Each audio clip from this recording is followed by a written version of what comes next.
Hello and welcome, my beautiful beings, to part 2 of Shakers Cigar Bar in Milwaukee, Wisconsin. I will continue to tell you my experiences there and other stories and the history of the area. But if you have not listened to part 1, I suggest you do so because you are going to be really confused if you don't. Because I'm going to pick up where I left off and you're going to be a bit baffled if you don't go and start at part 1. So if you haven't, stop here, go back, listen, and pick up where you left off. Before I get back into it, I just want to let you guys know that I am part of an incredible radio network. That's right, it is KUAP Digital Broadcasting Troubled Minds Radio, and I have the incredible opportunity to be on that network with some other amazing creators, so many brilliant minds, so many different points of view, and the owner of the network, Michael Strange, even has his own podcast and radio show by the same name. There are exciting things coming to that network, and every day we are growing and more people are finding us, and it's such a great thing to be part of. Our minds may be troubled, but hey, we are brilliant nonetheless, and you will love what you find there. Just go to troubledminds.org and hit listen now, and you'll be able to listen live. You will not regret doing that. I think you need to expand your mind, quit scrolling through social media, hop on Troubled Minds, and listen away, and learn, and think, and discover. It will be a great experience. Now, my friends, to pick up where we left off in the basement about that door that is thought to be another portal. The cistern was also a portal. Now this door is an extra creepy portal. Yes, 2 possible portals in one basement. Who would have thought? So the door that shakes and creaks and makes all kinds of weird noises is accompanied by a safe. A completely lead safe that has not been able to be opened. So since it's lead, they can't x-ray it to see if there's something in it. And this safe is very old, probably from the 1800s, from what I remember. And it was made in Milwaukee. It says it on the safe. Well, this safe does all kinds of weird stuff. It moves, and it just doesn't move. It moves, and it scrapes the ground. The safe is on wheels. It moves semi-easily, it's very heavy, so it doesn't just roll with ease, but it doesn't roll so hard against the ground that it leaves drag marks. And it's left drag marks before, so whom or whatever is moving it with some pretty fierce and savage force. They finally decided to put a camera on the safe to see if they can capture any activity. And the craziest part of this all is that when the safe wants to move, or whoever wants to move it decides that they're going to go ahead and do that, there is a weird interference or fog that comes over the camera, and they just hear weird whooshing sounds. And when that clears up, the safe has moved positions. It kind of reminds me of the Beast of Bray Road episode I did for my very first episode ever of Paranormal and Proud. I remember when they would try to catch activity of a possible creature, cryptid, that there would be a fog in front of the camera. And when the fog lifted, the creature was gone. Whatever bait they put out was mutilated or gone just after this crazy fog left the camera. Anyway, that is not the end of the basement. This safe has never been able to be opened. Many have tried. They even tried the specialist with the FBI, and he couldn't open it. I mean, they kind of gave up and said, okay, it's yours. We're not meant to open it. Just be good to us. So, as we move on through the basement, we go down another passageway to another opening. And this opening, of course, is dark. They put creepy lighting down there, which is understandable because it is a haunted area and it's gotta look creepy. And there have been reports of a ghost named O'Connor in that area of the basement. O'Connor is thought to be a Civil War soldier, and he fought for the Confederates. So he lived a long time ago, and he likes to take up residency in the basement of Shakers Cigar Bar. O'Connor fancies himself a ladies' man. He likes redheads and blondes mostly.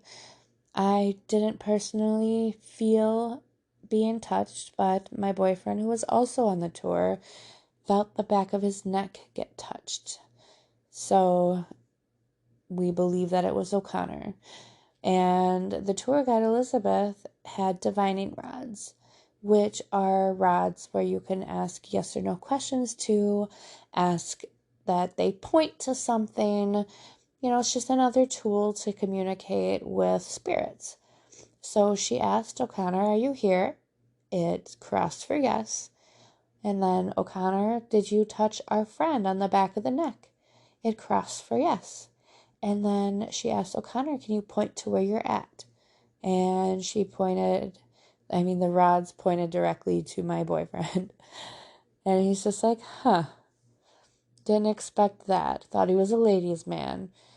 But Elizabeth showed us she was not controlling the divining rods. They were completely loose and were swinging around on their own terms, which is completely fascinating.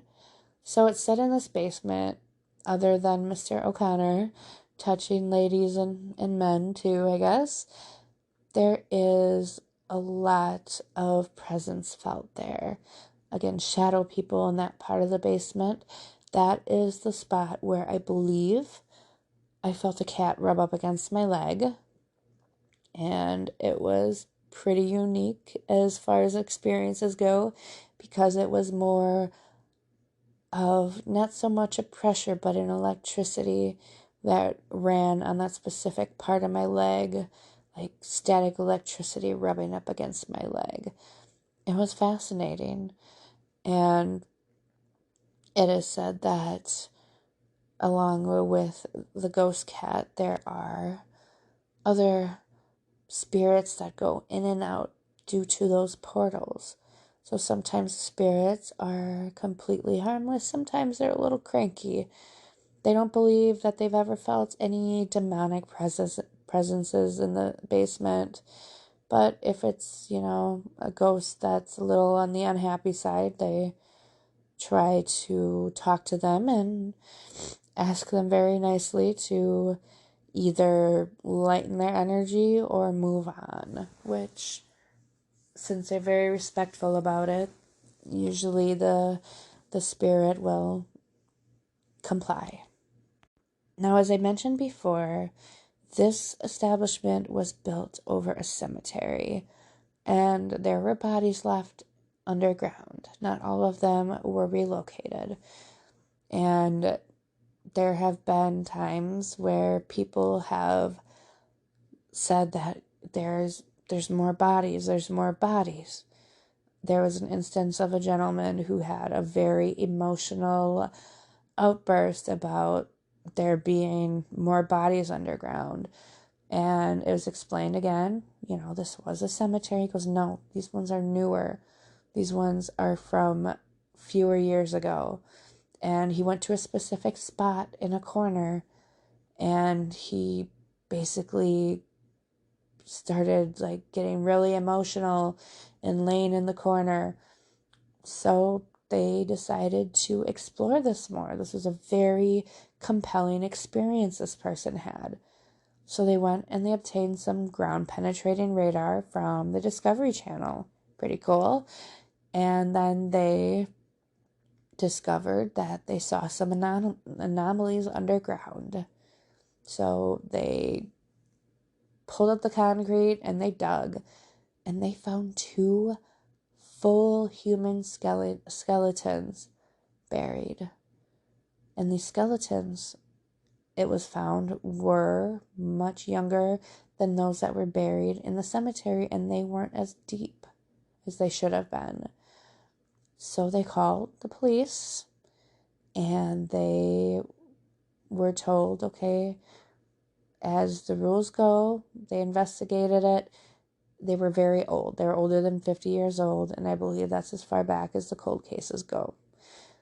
They're about 70 years old, I believe, and that would put them in the Capone era. And it was rumored that 2 male politicians went to the bar one night, the speakeasy. They were seen arriving, but they were never seen leaving. And that's just speculation, but they never officially identified the bones. But they decided that, you know what, we are going to let them rest here. They reburied them and kept them where they're at. And now they've got 2 very fake skeletons on the ground that depict where the bodies were buried. Pretty fascinating.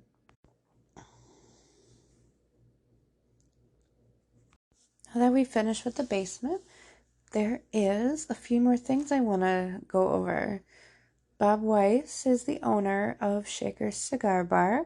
He opened it in 1986, and he knew very quickly that he had a lot more than a building on his hands.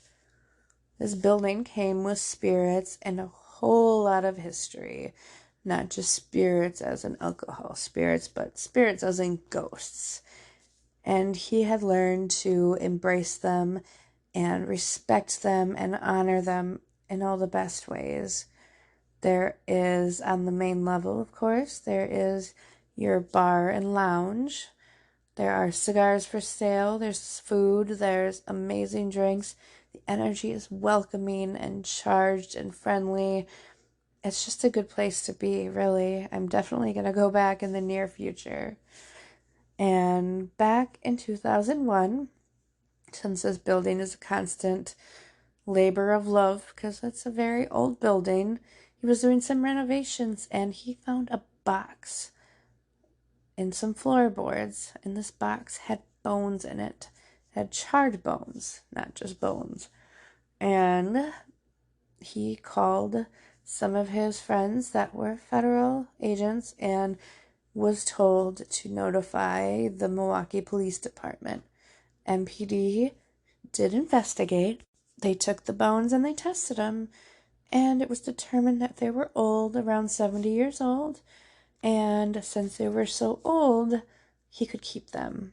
And they also saw that the bones were that of a woman, probably in her late teens, early 20s, which actually all of these facts that they found out are perfect to allude that those are Molly Brennan's bones, the A-girl that was murdered and dismembered on the 3rd floor, very tragically. Initially, it was said that Bob wanted to display them to, have them have a place at Shakers. He was advised against that, so then he buried them where they could be overlooking Lake Michigan, which is an absolutely beautiful area itself. And it was said that after he did this, it seemed like Molly was a bit more peaceful and more at rest than she was before. I guess she could be a little cranky at times, but it said that her spirit seems a lot more happy and at peace now that those bones were buried. And they haven't found all of her remains, of course, because her hands were missing, her skull was missing. So she was still pretty apart, but everything they found, they gave a nice burial. And he's always looking for new things. It's said that there's probably a secret room there. Many psychics have said so. The ghosts have alluded to it. I mean, he's been looking for this secret room for a while now. Bob also has some incredible other stories. As I mentioned earlier in episode 1, one of their tours they give is called the Cream City Cannibal Tour.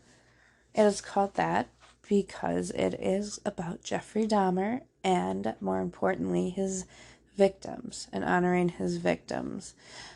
The tour retraces some of the steps that he may have took and his victims may have took. So it's quite the tour. Bob has an interest in this, of course, because Shakers is right in Dahmer's hunting grounds where he would stalk his victims and try to pick them up and take them home with him. And he has his own stories regarding Jeffrey Dahmer. When he was, I believe, cooking, Jeffrey Dahmer would come in to the bar and he would just be very quiet. He would glare at people, and he had this preference where no women were allowed to prepare his drinks. His drink of choice was gin and tonic. And as Bob would explain, they mostly had a woman-based staff, just like in most bars and restaurants. It's typically largely worked by women. And so they would have to have him come out specially to make his drinks for him. He really wouldn't talk much. He wouldn't socialize. He would just sit on the same bar stool every time and glare at people. Now, they kept his bar stool. They knew it was his because it was slightly taller for some reason than all the other bar stools. Same design, just a slightly taller bar stool. And now it sits right next to the woman's restroom. And they keep it for historical reasons. It is said that, or speculated, that this was possibly a power trip for Jeffrey Dahmer. The clientele at Shakers was not that of Dahmer's preference. The clientele of Shakers, especially at the time, you would have judges, you would have law enforcement, a lot of federal agents, people that were law enforcement. And he knew he was the biggest badass in the room, and they didn't know it. Like, I'm the biggest badass, and you don't know it, and you can't do anything about it because you have no idea. So one early morning, Bob was called in to open early. And those that requested him to open early were the company that were in charge of removing all of the biohazard stuff, objects from Dahmer's apartment. And they were just completely scarred for life. I guess he gave them a bottle of alcohol and they just sat there and vented. Later on in the day, some of the agents and detectives and a couple people from the media brought in a bunch of the photos because they were basically deciding, what are we going to do about the media? We want to release it to the local people before we release it to the national people, which a lot of times they do that because the local news should have their local stories first. And Bob was getting, the description of him, seeing pictures, and he's like, I know him. He comes in occasionally, acting all weird, not socializing, just glaring at people. And the way Bob described Jeffrey Dahmer was he just had shark eyes. He had these eyes that were just dead, but would bore into his soul. He was a truly depraved human being. And, he got what he deserved. Thankfully, he was caught and went to prison for the rest of his short life. In my own experience, Shakers definitely has a pull to it, an energy. When we were there recently, and it was time to go, I had to work the next day, I was tired, but I didn't want to go. I was drawn to stay. I don't know if it was just the spiritual energy, being a sensitive person that way, but I'm like, I need to go back. I was almost considering getting a second job there, but I have such a busy life. I don't even know if that would be possible with my schedule, but I just want to go there more often because it has that special feel to it. And it's a very important part of Milwaukee's history, just like quite a few of those buildings down in that area, which is considered Walker's Point, and it sits on South 2nd Street. Now that age-old question, talking about, is there life after death? I like to think so. I'd like to think our soul moves on to bigger and better things. I'd hate the thought of being stuck on Earth and reliving your life and its tragedies. But if I should be stuck, I'd hope that where I was stuck would be a place like that is so warm and welcoming and accepting and honoring memories and past and just your life in general. It's like the spirits aren't just spirits, it's almost like they're family, which sounds kind of silly, but they're part of that building and its histories, and they predate Shakers itself. They predate Bob's ownership and most everybody's lives that is employed there now.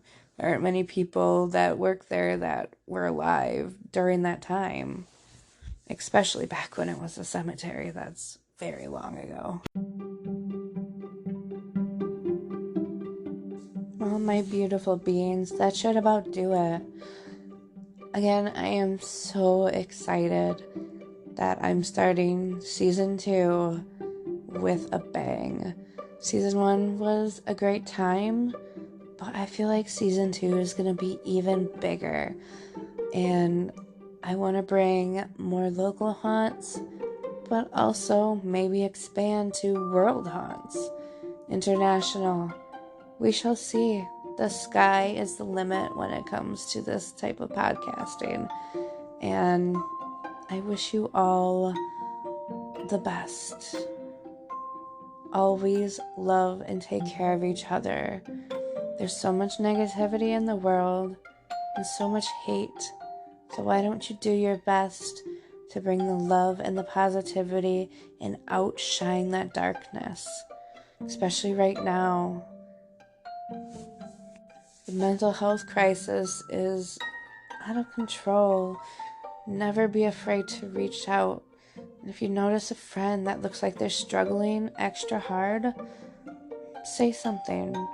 Even if they don't want to talk about it, tell them you're there for them. Because it is never, ever too late. Don't give up, my beautiful people. I'm so glad you joined me for another episode of Paranormal and Proud. I have my links in the show notes, and I can't wait to see you again. You all have a wonderful night. Thank you so much. And I'll see you next time at Paranormal and Proud Podcast.